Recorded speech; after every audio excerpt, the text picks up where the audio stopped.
এই খাদে লাফ দিলে আমি কি মরে যাব নেতা সাহেব?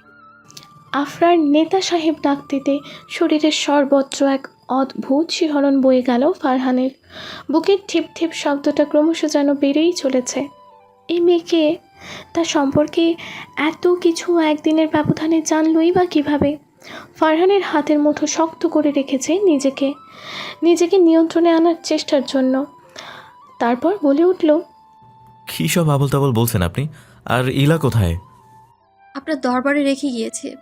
আফরার বিক্ষিপ্ত কণ্ঠ। ফারহান যা বোঝার বুঝে নিল। ইলা আফরাকে রেখেই চলে গিয়েছে কোথাও। কি হলো নেতা সাহেব বলুন? এখান থেকে লাফ দিলে আমি কি মারা যাব? ফারহান শক্ত হাতে আফরার বাহু চেপে নিয়ে এলো নিজের কাছে। আফরার সিক্ত দেহ ওর উষ্ণ দেহের ওপর রেইনকোটের আবরণে মিশে যাচ্ছে। আফরা নির্লিপ্ত চাহনি নিয়ে তাকালো ফারহানের দিকে। কি মায়া তার মুখে! সৃষ্টিকর্তা এই পাষাণ মানুষটার মুখেই যেন অজস্র মায়া ছাড়িয়ে দিয়েছে। পাগলের মতো বিলাপ কেন করছেন? এখান থেকে লাফ দিলে মৃত্যুটা কি অনিবার্য নয়? আফরা মলিন হাসে। ওর মরে যেতে ইচ্ছে করছে। অবচেতন মন বারবার বলছে এরিকের সাথে প্রতারণা করেছে সে। এরিকের চাপা অভিমান থেকে কিছুতেই সে হয়তো রেহাই পাবে না। দুঃখে দুঃখে কষ্টের শিকার হচ্ছে। কিন্তু ফারহান এসে আবারও ওর সব কিছু এলোমেলো করে দিল। এরিকের কথায় যতটা না মর্মাহত হয়েছিল, ফারহানের শীতল রূপে তা যেন ধুলোর ন্যায় উড়ে গেল হঠাৎ। আফরা কাট কাট গলায় বলল, জানেন, এতক্ষণ মরতে ইচ্ছে করছিল আমার। যে অতীত ফেলে এখানে এসেছি তা যেন কোনো ক্রমেই ছাড়তে চাইছিল না। তবে এখন আর তা করব না। আপনাকে দেখেছি যে, আপনার সম্পর্কে জানার জন্য কৌতূহলের শেষ প্রান্তে এসে পড়েছিলাম আমি। অবশেষে সক্ষম হলাম আমার চিন্তা শক্তির জন্যে। অধিকারের জন্য লড়াই করি, এটা শুনেই আমার বুঝে ফেলা উচিত ছিল আপনি একজন নেতা। অন্য 4-5 জনের মতো রাজনৈতিক নেতা না, ছাত্রদের নেতা, মানুষের নেতা, আর ট্রু কমরেড। বিস্ময় চরম শিখায় চলে গেল ফারহান। বৃষ্টিতে সিক্ত এই মেয়েটার কথাগুলো ঝংকারের ন্যায় কর্ণকুহরে বাজছে। আফরার ঠোঁটে স্মিত হাসি, যেন ফারহানকে অবাক করতে পারাটাই ওর জন্য বড় আনন্দের। আফরার এই হাসিতে ফারহানের মাথায় ঝিম ধরে গেল। পাগল হয়ে যাবে ফারহান। এই মেয়ে সত্যি ওকে পাগল বানিয়ে ছাড়বে। হঠাৎ ফারহান আস্তে করে ছেড়ে দিল আফরার বাহু। দূরে সরে গেলেও সে। আফরার বৃষ্টিতে ভেজা আটসার দেহ থেকে চোখ সরিয়ে মাস্ক পরে নিল ফারহান। শান্ত গলায় বলল, আমার সাথে চলুন আফরা। ফারহানের দৃষ্টি শান্ত হলেও মনে হয়তো চলছে অজানা এক ঝড়। তবুও ওপর দিয়ে নিজেকে শক্ত বানিয়ে রেখেছে। আফরার ঠোঁট চেপে সম্মতি জানালো তাই। তারপর দুজনেই এগিয়ে গেল গাড়ির উদ্দেশ্যে। ফারহান আফরাকে পেছনের সিটে বসতে বলে ড্রাইভিং সিটের দিকে যাচ্ছিল। আফরা কর্ণপাত না করে বসে পড়ল ফারহানের পাশে। ওর আর্দ্র শরীরে সিট খানিকটা ভিজে যাচ্ছে। ফারহান এক নজর আফরার দিকে তাকিয়ে বলল, আমি আপনাকে পেছনের সিটে বসতে বলেছিলাম। আর আমি পেছনে বসতে চাই না। এবার কি করবেন আপনি? আফরার কাট কাট গলা। চোখ বন্ধ করে নিঃশ্বাস ফেলল ফারহান। এই মেয়েটা যেন ওর উসুল নষ্ট করে ফেলছে। নিজের মুখের উপর কারো কথা বলা ফারহানের কাছে বড়ই অসহ্য লাগে। আর এই মেয়েটা শুরু থেকে তাই করে যাচ্ছে। কিন্তু ফারহান কোনোরূপ কোনো প্রতিক্রিয়া দেখাতে পারল না। আফরা ওর চাচার আত্মীয়। মেয়েটা অরুণচণ্ডী ধরনের হলেও মেয়ে হিসেবে তেমন একটা খারাপ মনে হলো না। আফরার কথার পরিপ্রেক্ষিতে কিছু বলল না ফারহান। রেইনকোট খুলে পেছনে রেখে ইঞ্জিন স্টার্ট করলো সে। ডেস্ক থেকে একটা সাদা মসৃণ তোয়ালে বের করে আফরাকে দিয়ে বলল, এ নিন তোয়ালে। আফরার হাঁটুর উপর রেখে ফারহান ড্রাইভিংয়ে মনোযোগ দিল। তবে আফরা সরু চোখে তার দিকে তাকালো। জড়ানো গলায় বলল, তোয়ালে দিলেন কেন? আপনার শরীর মোছার জন্য। আফরার চোখের দৃষ্টি আরও সরু হলো ফারহানের এভাবে ওর দিকে না তাকিয়ে কথা বলাতে। তাই সে বলে উঠল, অ্যাট এনি চান্স আমি এখানে ভেজা শরীর নিয়ে আছে বলে আপনার অস্বস্তি হচ্ছে না তো? সমস্যা হলে বলতে পারেন। কি নিঃসংকোচভাবে বলল সে। তবে আফরার এমন কথাতে বিস্ফোরিত নয়নে তাকালো ফারহান। সে যে ড্রাইভিংয়ে আছে এটা এক মুহূর্ত ভুলেই গিয়েছিল। আফরা ভাবহীনভাবে বসে আছে নিজের সিটে। তবে তার সম্পূর্ণ শরীর ফারহানের দিকে ঘোরানো, যেন উত্তর শোনার জন্য অদম্য কৌতূহল জেগেছে মনে। ফারহান এবার কী বলবে ভেবে পেল না। এই মেয়ের কাজকর্ম যেমন সাংঘাতিক, কথাবার্তাগুলো যেন আরও সাংঘাতিক। এই প্রথম কারো কথা শুনে এত ঘাবড়ে গিয়েছে ফারহান। এমন পরিস্থিতির শিকার সে প্রথম। তবুও ঠোঁট জোড়া চেপে নিজেকে সামাল দেওয়ার চেষ্টা করল সে। তারপর রাস্তার দিকে মনোনিবেশ করে আড়ষ্ট গলায় বলল, আমি আমি শুধু আপনার জন্য চিন্তা করে ওটা দিয়েছিলাম। আষাঢ় মাসের এই বৃষ্টির সাথে এই এলাকার মানুষ অভ্যস্ত হলেও আপনি তো না, তাই আপনার ঠান্ডা লাগতে পারে। ফাহানকে বিব্রত হতে দেখে মজা পেল আফরা। ছেলেদের গম্ভীরতা ওর অপছন্দ হলেও এই মানুষটার গম্ভীরতা ওকে আকৃষ্ট করেছে। তবুও এমন ঘাবড়ানো মুখ দেখার জন্যই এমন একটা কথা বলেছিল সে। নিজের কাঙ্ক্ষিত জিনিসটা দেখার পর ওর ঠোঁট কোলে ফুটে উঠল চাপা হাসি। তবু আর একটু বিব্রত তো করাই যায়। সেই পরিকল্পনা নিয়ে আফরা আবারও বলল, ফারহান, আপনার গার্লফ্রেন্ড আছে? আচ্ছা বদমে। বিড়বিড়িয়ে বলল ফাহান। মাথায় ভোঁ ভোঁ যন্ত্রণা হচ্ছে ওর। তবুও নির্বিকারভাবে বলল, এসব ফালতু জিনিসে আমি টাইম পাস করি না। প্রেম করা ফালতু জিনিস না, বুঝলেন? এটাও একটা আর্ট। আপনি তা কি করে বুঝবেন? সারাদিন তো রাজনীতিই করে বেড়ান। আল্লাহ জানে আপনার বিয়ে হলে বউয়ের কি অবস্থা হবে। আনরোমান্টিকের ডিব্বা একটা। ফারহান ফট করে গাড়ি থামালো। আফরা কিছুটা অবাক। এতক্ষণ হাত নাড়িয়ে নাড়িয়ে কথা বলার ভঙ্গিটা আচমকা থেমে গেল। তাই ফারহান সিট বেল্ট খুলে তৎক্ষণাৎ আফরার কাছে ঝুঁকে এলো। আফরার হৃদয় যেন তুমুল বেগে লাফাচ্ছে।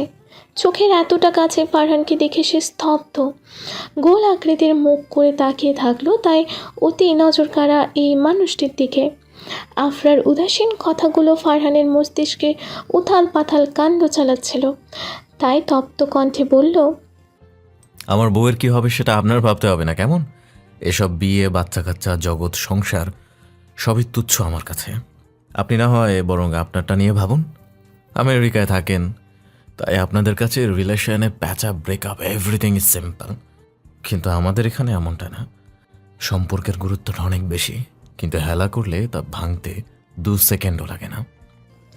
ফারহানের শীতল কণ্ঠ আফরার অতুল মস্তিষ্কে বাড়ি খেলো বারবার। ভেজা শীতল দেহ ইতিমধ্যে শুকিয়ে ঠান্ডা হয়ে গেলেও ফারহানের এভাবে কাছে আসাতে ওরা অস্বাভাবিক গরম লাগছে। দেহে নিংড়ে আসছে গরম নিঃশ্বাস। অধৈর্যরা কেঁপে উঠছে বারবার। হঠাৎ ফারহান নিজের অবস্থাটা অবলোকন করতে পেরে সরে আসলো আফরার কাছ থেকে। বাইরে বৃষ্টির গতি কমেছে। কাজটি নামিয়ে দিল তাই। এসি অফ করাতে বৃষ্টির পরবর্তী বরফ জমা বায়ু অন্যরকম উন্মাদনা সৃষ্টি করছে। আফরা এবার আর কোনো কথা বলল না। ফারহান আর চোখে আফরার দিকে তাকিয়ে পুনরায় গাড়ি চালানো শুরু করলো নেলসন টি এস্টেটের উদ্দেশ্যে। দুপুর গড়িয়ে বিকেল ঢলেছে। আফরা বাড়িতে আসলো 1 ঘন্টার মতো হলো। এর মধ্যে একটা হট শাওয়ার নিয়ে নিল ভালোভাবে। হয়তো রাতটা নামলেই কাঁপুনি দিয়ে জ্বর আসবে। শরীরে প্রচণ্ড অবসাদ। বিছানায় শরীর এলিয়ে দিল সে। চোখ বন্ধ করলে অজান্তেই বারবার ফাহানের চেহারা ভেসে উঠছে। কানের কাছে বাজছে ফাহানের বলা শেষ কথাগুলো।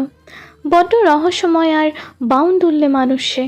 কথার মধ্যেই মানুষটার প্রতি যেন কাজ করে টান টান উত্তেজনা। তবে কোনো এক কারণে মিসেস নাবিলা ফাহানকে পছন্দ করেন না, এই কারণটি আফরা আদৌ জানতে পারল না। তাছাড়া সে যখন বাড়িতে ফিরল, মিসেস নাবিলা ইনিয়ে বিনিয়ে বারবার বলার চেষ্টা করছে ফারহানের সাথে বেশি মেলামেশা করাটা ভালো হবে না। এসব প্রশ্নের একমাত্র সমাধান দিতে পারবে ওর মম। তাই খাট থেকে হাত বাড়িয়ে মোবাইল নিয়ে নিল সে।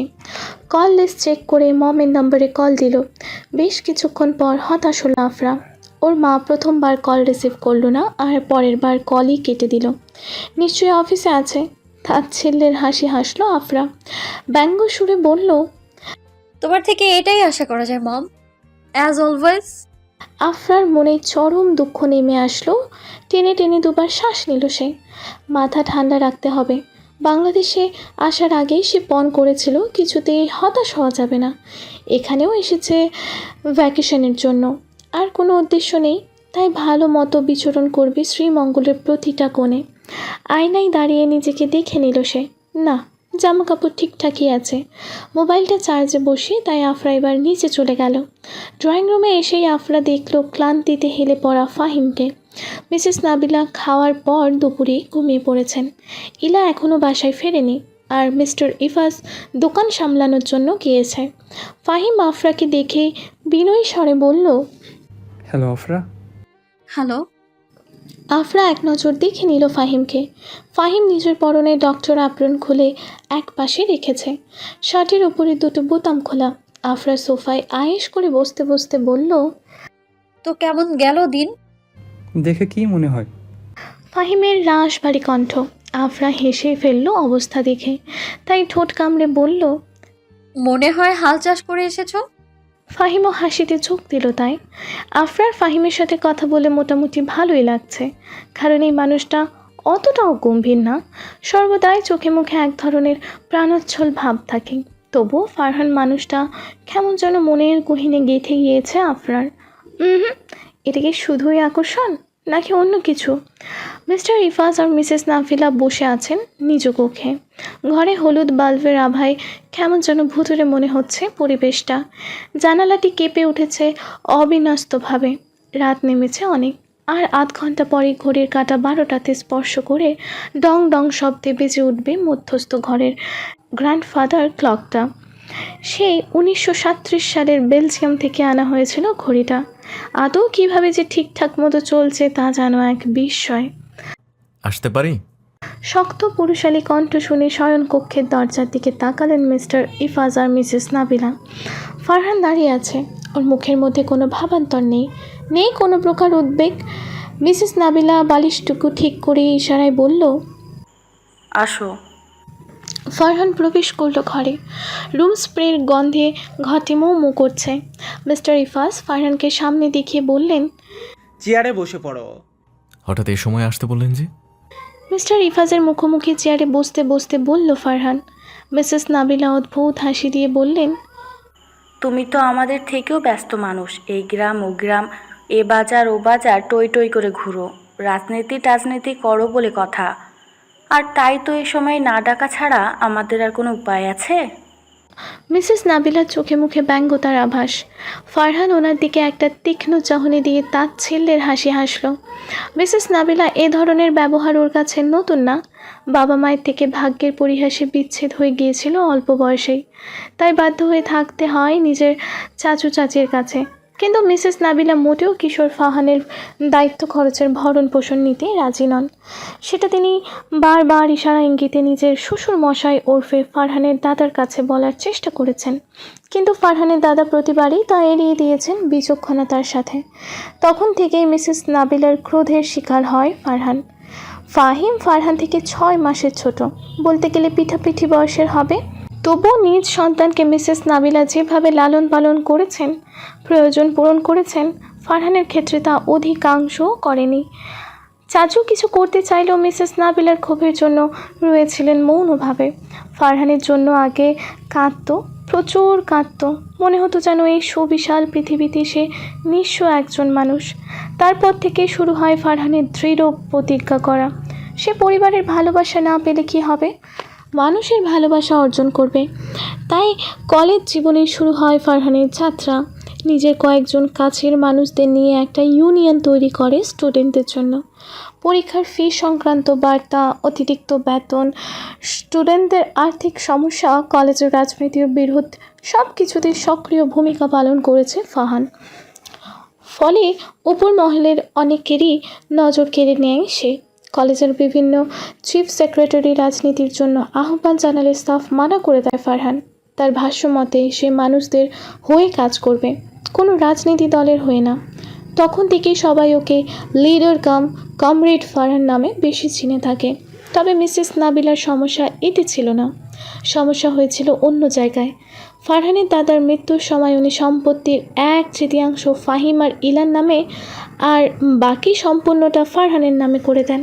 উনি জানতেন যে ওনার মৃত্যুর পরই ফারহানকে সম্পত্তি থেকে বেদখল করতে মিসেস নাবিলা মোটেও সময় নেবেন না। তাই ক্রোধে মিসেস নাবিলা জর্জরিত হয়ে যান। তিনি বারবার বলেছেন ফারহানকে যে অংশটুকু নির্দিষ্ট টাকার বিনিময়ে নিজের সন্তান ফাহিম আর ইলার নামে করতে, কিন্তু ফারহান প্রতিবারের মতোই নির্বিকার ছিল। ফারহান এবার মিসেস নাবিলার প্রত্যুত্তরে বলল, আমি যে ব্যস্ত মানুষ সেটা জানলে এবার বলে ফেলুন তো কেন ডেকেছেন আমায়। আমি এখনো ডিনার করিনি, তাই জলদি বলুন। মিসেস নাবিলা ফারহানের বরাবর বসে পড়ল। তীক্ষ্ণ গলায় বলল, আমরা তোমায় বিনিময়ে 5 কোটি টাকা দেব। এইটি অ্যাস্টেট আমাদের কাছে বিক্রি করে দাও। আমি এর আগে বলেছি, এখনও বলবো, দুঃখিত, এই যে স্টেট আমি কখনোই বিক্রি করব না।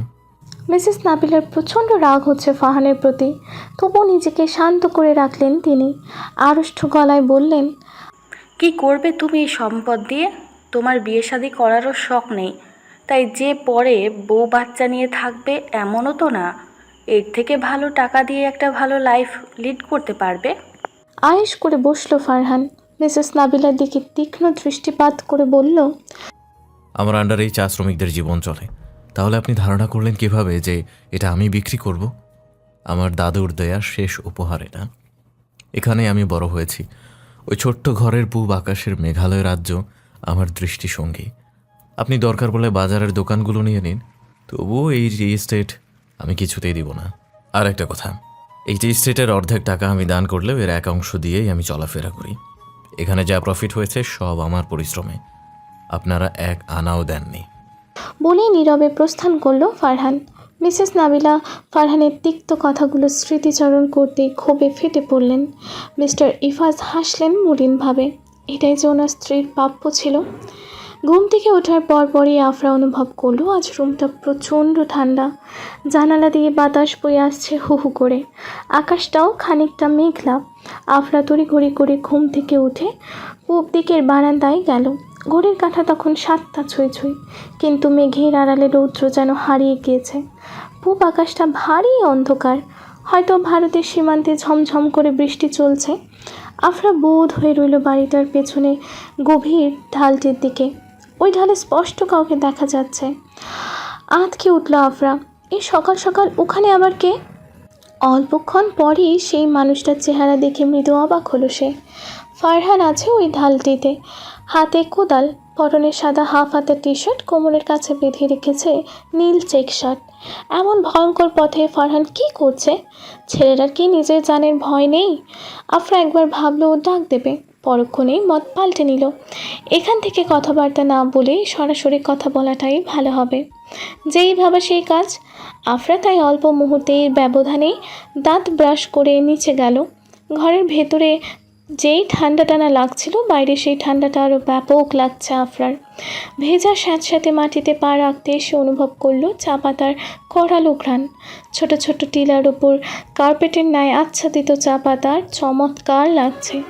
আফরা দ্রুত পায়ে ঢালের দিকে গেল। ইলা ওকে এখানে আসতে নিষেধ করলেও সেসব কোনো পরোয়া করল না। ফারহানকে দেখতে পেয়ে চেঁচিয়ে বলে উঠল, ও হ্যালো মিস্টার কমরেড। স্নিগ্ধ প্রভাতের এই প্রহরে মেয়ের মিষ্টি কণ্ঠে মিস্টার কমরেড নাম শুনে চমকে উঠল ফারহান। শব্দের উৎস খোঁজার জন্য কোদাল ছেড়ে মাথা উঁচু করতেই দেখল ঢালের একেবারে ওপর প্রান্তে আফরা দাঁড়িয়ে। ব্রজোড়া বাঁকিয়ে ফেলল ফারহান। এই মেয়ের হঠাৎ এখানে আসাতে ওর স্নায়ু যেন কাজ করছে না। আফরাকে তাই সে প্রশ্ন করল, আপনি এত সকালে এখানে কি করছেন? ফারহান কল্পনাও করতে পারবে না যে এই আফরা নামের এই মেয়েটা ওর গম্ভীর মুখে আপনি সম্বোধনটা শুনলে ঠিক কতটা উৎফুল্ল হয়। কেন হয় তা আফরার নিজেও অজানা। মেয়েটা শুধু এতটুকুই জানে যে ফারহানের আকর্ষণীয় কণ্ঠনালী দিয়ে যখন আপনি শব্দটা আফরার উদ্দেশ্যে বেরিয়ে আসে, সেটা অনেক মনোমুগ্ধকর। ফারহান এখনও তাকিয়ে আছে আফরার দিকে উত্তরের আশায়, কিন্তু আফরা নির্বিকার। ফারহান ভাবলো এই ভয়ঙ্কর ঢালে দাঁড়িয়ে মেয়েটার সাথে কথোপকথন চালানো বিপজ্জনক। পা ফসকে নিচে পড়লে যান যাওয়ার সম্ভাবনা তো আছেই, আর যদি বর্ডারের কাছে ইন্ডিয়ান সেনাবাহিনীরা ওকে দেখে ফেলে, সাথে সাথে শ্যুট করে খাল্লাস। তাই ওপরে উঠে এলো ফারহান। আফরা এবার জিজ্ঞেস করলো, ওখানে কি করছিলেন আপনি? আপনি আমার প্রশ্নের উত্তর দিয়েছেন যে আমি আপনার প্রশ্নের উত্তর দিব। ফারহানের সন্দিহান কণ্ঠ। আফরা মুখ ছোট করে ফেলল, তারপর জড়ানো কণ্ঠায় বলল, বারান্দা দিয়ে আপনাকে ওখানে দেখেছিলাম, তাই কৌতূহল দমাতে না পেরে এইখানে আপনাকে দেখতে এসে পড়ি। আফরার কথায় বিব্রত হয়ে গেল ফারহান। এটা কত স্বতঃস্ফূর্তভাবেই না বলে ফেললো ওর মনের কথা যে ফারহানকে দেখার জন্যই সে এখানে এসেছে। ফারহান অগোচরে একটা দীর্ঘশ্বাস ছাড়ল। এই মেয়েটা অন্যরকম, কথাবার্তায় কোনো রূপ, কোনো জড়তা নেই, সব কিছুতেই প্রাণোচ্ছল্লতা আর ভাব। ফারহান এখনও জানে না আফরার সম্পূর্ণ পরিচয়, আর এই মেয়েটা 2 দিনের মধ্যেই ওর সব তথ্য জোগাড় করে ফেলেছে। ফারহান এবার বলল, আমার প্রতি আপনার এতই ইন্টারেস্ট যে আধ ঘুমেই সাত সকাল চলে এলেন। তো বলুন কি করছিলেন ওখানে?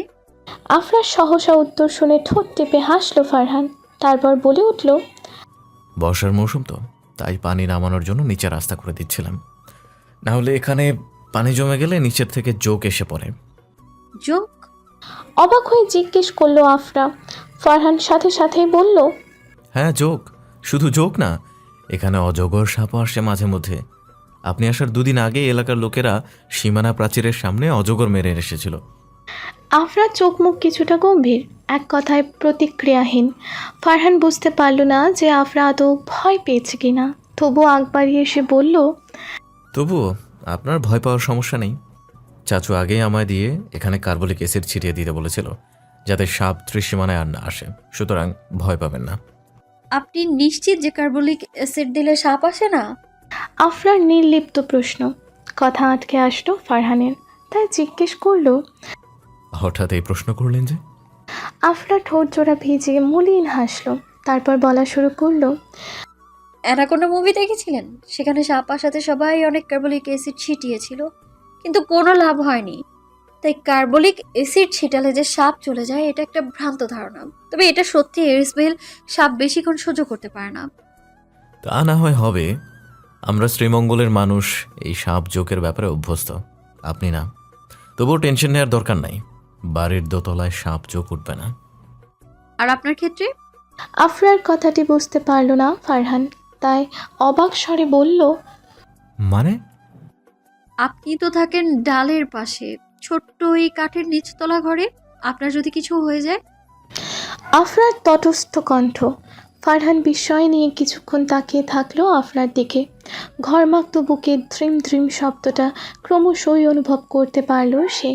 এই প্রথম 29 বছর বয়সের এই জীবনে দাদুর পর প্রথম কেউ ওর কথা চিন্তা করলো। তথস্থ কণ্ঠে বলল, যদি কিছু হয়ে যায়। ফারহানের কাছে আপন মানুষের ভালোবাসার অভিজ্ঞতা কম, তাই সদ্য কিছুদিন যাবৎ পরিচিত এই ভিনদেশি বাঙালি মেয়ে ছোট্ট একটি কথা দ্বারা ফারহানের মনে কীরূপ প্রভাব ফেলেছে তা দুজনের কাছে যেন এক বিস্ময়। ফারহান মৃদু হেসে বলল, আমার আর কি হবে, অ্যাট এনি চান্স যদি কিছু হয়েও যায় তাহলে দেখার মতো কেউই নেই, কারণ আমি মানুষটাই নিঃস্ব। ফারহানের কথা শুনে ওর খানিকটা কাছাকাছি এসে দাঁড়ালো আফরা। সম্মোহনী দৃষ্টিতে সে তাকিয়ে আছে ফারহানের ক্লান্তি মাখা মুখটার দিকে। ফারহানের চুলগুলো এলোমেলো, হাতে সামান্য মাটি লেগে আছে, নাকের কাছে জমে আসে ঘাম। তবুও মানুষটা কী সুন্দর।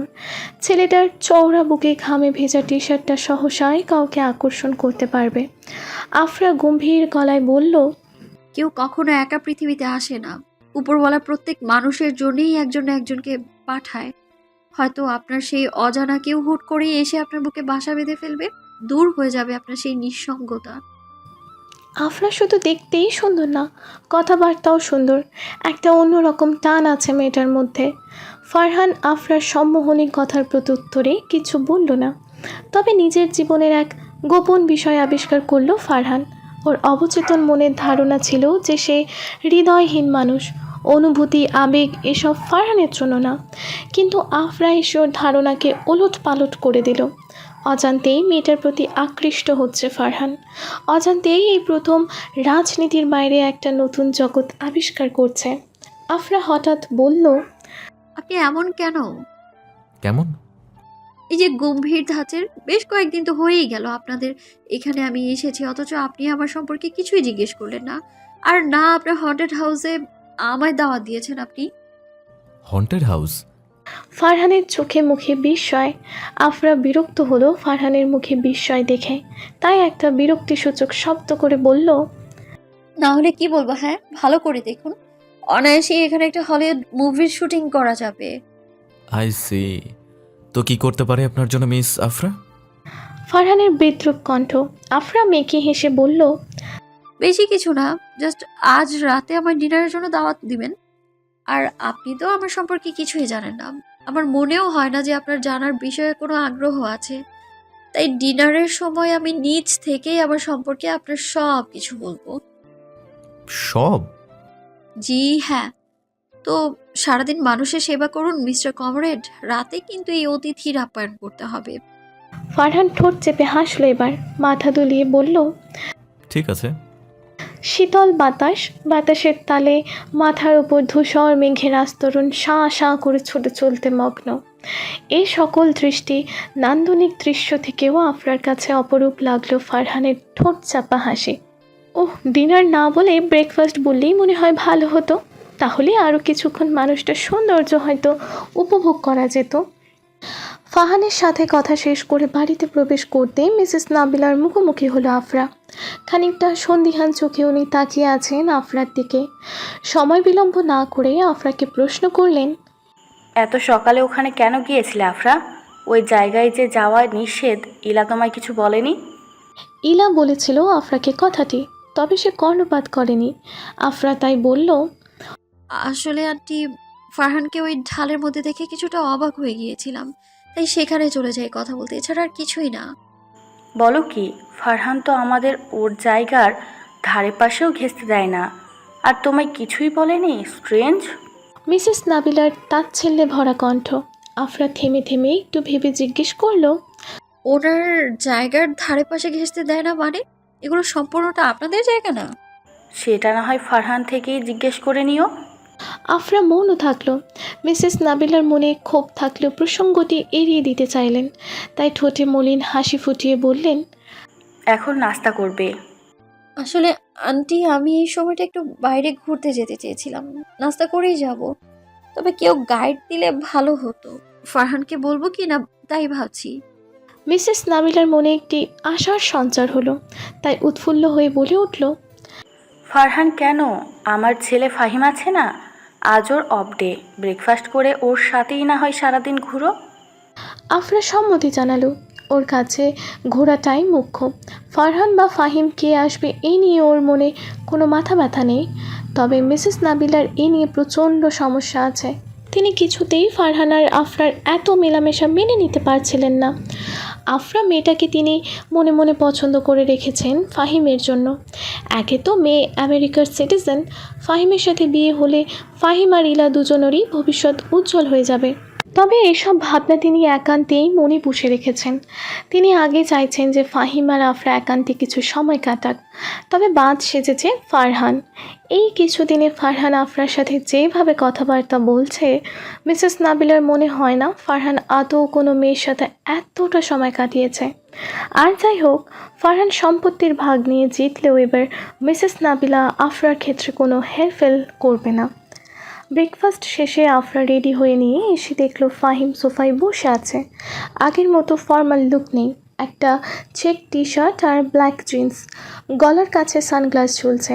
আফরাকে দেখেই সে হাসি ঝুলিয়ে বলল। তো রেডি মিস? হ্যাঁ। চলুন তাহলে। আগে বলুন আপনি কোথায় যেতে চান? বিডিতে আমি থাকি নাকি আপনি থাকেন, যে জায়গার নাম ভালো মতো বলতে পারবো? ভ্রু নাচিয়ে প্রশ্ন করল আফরা। বিনিময়ে ফাহিম বিদ্রুপ হাসি হাসে। ফর্সা মুখে হাসিটা আবছাভাবে ফুটে উঠেছে। আফরা এক মনে ফাহিমের দিকে তাকিয়ে থাকলো। অজান্তেই ফাহিমের চেহারাটি এরিকের সাথে মিলে যায়। পার্থক্য একটাই, এরিকের আই লেন্স ব্লু আর ফাহিমের ব্ল্যাক। ফাহিম আফরাকে এভাবে তাকিয়ে থাকতে দেখে বলল। এভাবে তাকিয়ে আছেন কেন? আপনার চেহারা আমার ফ্রেন্ড এরিকের মতো। আফরার কাট কাট উত্তর। ফাহিম চোখ ছোট ছোট করে বলল। শুধু ফ্রেন্ড নাকি বয়ফ্রেন্ড? জাস্ট ফ্রেন্ড, তবে সে আমায় ভালোবাসতো, ইভেন এখনও বাসে, তবে আমার মনে ওর প্রতি কোনো ফিলিংস না থাকায় আর এগোই নি। ফাহিম মলিন হাসলো। আফরা মেয়েটাই এমন যাকে সহজেই সবাই পছন্দ করতে পারে। তো চলুন তাহলে আজকে একটু দূরে হোটেল সাইটে যাই, সেখানে অনেক সুন্দর সুন্দর ভিউ পয়েন্ট আছে। ঘোরাঘুরির শেষে লাঞ্চও সেরে আসতে পারবেন কোনো আমেরিকান রেস্টুরেন্ট থেকে। আফরার চোখ চকমক করে উঠল। এখানে কিছুদিন যাবৎ বাঙালি খাবার খেয়ে ভালো লাগলেও এগুলোতে সে অতটা অভ্যস্ত না। মুচকি হেসে এবার বলল। আচ্ছা তাহলে বের হই। আকাশের রৌদ্রের ছটাক নেই বললেই চলে। ধীরে ধীরে কালো মেঘগুলো পূর্ব দিকে ঘনীভূত হচ্ছে। কালো রঙের প্রাইভেট কার এগিয়ে চলেছে ভিউ পয়েন্টের দিকে। আফরা গাড়ির কাঁচ নামিয়ে দিল এবার। গাড়ির হিমশীতল এসির হাওয়া থেকে প্রকৃতির ঠান্ডা বাতাস ওর গায়ের লোম তুলে দিচ্ছে। আহা, এ যেন এক অনাবিল সৌন্দর্য। আফরা পূর্ব দিকে তাকিয়েই ফাহিমের উদ্দেশ্যে বলল, সকালেও দেখেছিলাম ওখানে এত মেঘ জমতে থাকে, এখনো সরছে না যে।